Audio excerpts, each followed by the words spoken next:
Ce que l'on voulait faire avec l'exposition vitrine de Jean-Baptiste Sauvage, c'est vraiment tourner le centre d'art vers l'extérieur et aussi vers l'espace public. La commande et la discussion qu'on a eue avec l'artiste s'est directement orientée vers l'ensemble de la ville à travers une installation lumineuse qui accompagne le coucher du soleil et le lever du soleil avec une pièce qui s'active au fur et à mesure du crépuscule et de l'aurore où le centre d'art se réveille et aussi se révèle, si l'on veut, à l'ensemble des publics.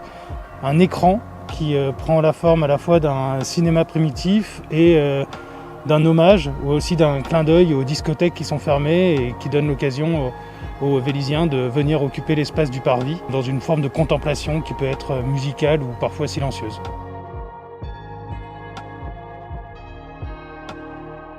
Quelles sont les grandes dates et programmes à venir à Londres? Alors notre saison se termine, elle est presque terminée, même si les théâtres rouvrent, nous il ne reste que 2 événements en salle. On va avoir le festival du court-métrage, qui est un rendez-vous très apprécié, très attendu par les Vélysiens. Alors il y a un changement d'horaire, ça sera à 19h30 à noter. Et après le spectacle Les Trois Mousquetaires, qui fait aussi partie de la saison, qui est une forme un peu spéciale.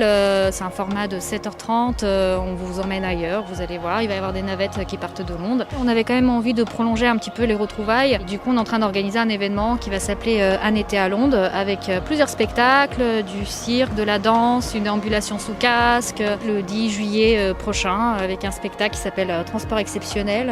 On va voir un danseur avec une pelleteuse. Donc c'est assez exceptionnel. Donc soyez attentifs, on va commencer à communiquer dessus très prochainement.